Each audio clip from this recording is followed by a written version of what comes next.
Have you ever stopped, truly stopped, to ask yourself, what if the prosperity you've been dreaming of, abundance, fulfillment, a life rich in every sense, isn't waiting for you in some distant future or afterlife, but demanding your active cultivation right here, right now?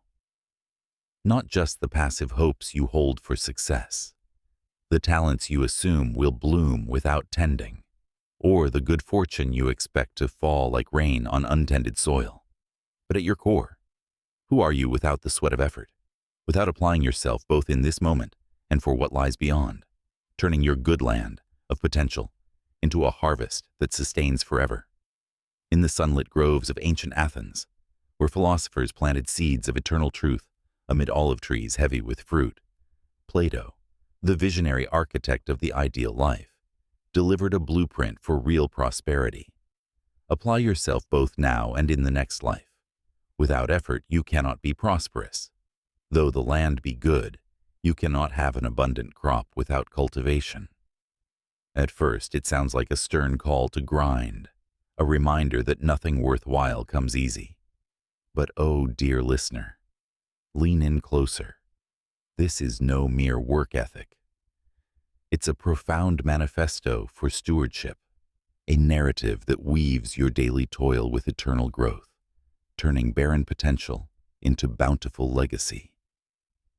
Today, in this extended exploration, I'll take you through the layers of this wisdom, weaving stories of uncultivated dreams, reclaimed, real-world lessons on effort's compounding magic, and practical steps to transform your good land into endless abundance. Promise me you'll stay with me. By the end, you might just pick up the plow and start cultivating your own prosperous field.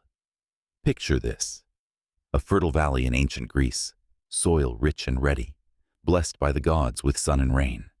Yet without the farmer's hand, plowing, sowing, weeding, it yields thorns, not grain. Plato saw human life as that land, gifted with potential, reason, body, soul, but demanding cultivation. We all have good land, innate talents, opportunities, inner resources, but without effort, prosperity eludes us, both now and eternally. Lesson 1. Potential without work is waste. In our modern abundance, we hoard untapped gifts, side hustles dreamed but not started, relationships hoped for but not nurtured. Gallup's engagement research shows 70% feel unfulfilled at work because they wait for inspiration rather than cultivating daily. Apply it to your goals. Identify your land, a skill like public speaking, and commit 10 minutes daily. This isn't drudgery, it's planting for harvest. But let's dive deeper into a narrative tale to illustrate. Once upon a time, in a thriving city much like ours, lived Alex, a gifted artist with a good land of creativity. Sketches praised, ideas flowing. But he waited for the next life, post-college, post-job stability, post-perfection, to cultivate. Years passed. His land lay fallow, overgrown with doubt and excuses. Frustrated, Alex read Plato one evening, the quote hitting like fertile rain. Prosperity demands effort now, not later. Awakening, he applied himself, daily drawing, online sharing, feedback seeking. Within a year, exhibitions bloomed, commissions flowed, fulfillment fruited. Lesson 2. Effort bridges now and next. Like Alex, we postponed cultivation for ideal times. But Stanford's goal-setting studies show consistent small efforts yield 40% more success than waiting for motivation. In health, apply now. Walk 10 minutes daily cultivates fitness's crop, preventing barren decline. Now, let's pivot to the emotional realm, where this wisdom nurtures the soul. Plato's next life isn't afterlife alone, it's future self, eternal growth. Without effort, we stagnate emotionally, resentments uncultivated into forgiveness, fears unplowed into courage. Lesson 3. Inner prosperity demands soul work.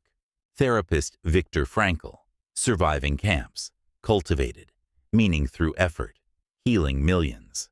Practically meditate 5 minutes daily. What land in my emotions needs tending? This reduces stress 30% per mindfulness research. Weaving in societal impact. Consider how uncultivated good land barrenizes communities. Nations with resources fail without collective effort. Innovation stifled by complacency. Lesson 4. Shared cultivation builds prosperity. MLK's civil rights applied effort now for equality's harvest, not waiting for next generation. In your community, volunteer. Small acts like mentoring cultivate collective abundance. As our story unfolds further, explore creativity. Plato's cultivation mirrors artists' process. Ideas sown, nurtured, harvested. Lesson 5. Creativity blooms in effort. Picasso's 50,000 works? Daily cultivation, not sporadic genius. In pursuits, commit little efforts. 10 minutes writing daily, compounding into mastery. But a caution. Effort without direction barrenizes too. Lesson 6. Cultivate wisely. Align with values. Plow passion's field, not obligations. Finally, as we conclude this epic exploration, remember, Plato's Academy cultivated minds for prosperous lives. Effort now, for eternal good. Lesson 7. Prosperity is harvest of applied self. Daily affirm, what do I cultivate today? My dear listener, we've traversed ancient fields, modern harvests, and personal growth. Plato's apply yourself isn't toil. It's path to abundance. Cultivate now, reap forever. If this resonates, share your good land below. Until next time, may your efforts bloom. If you felt inspired by our journey through the Hellenic horizons, give a thumbs up, subscribe, and share your thoughts below.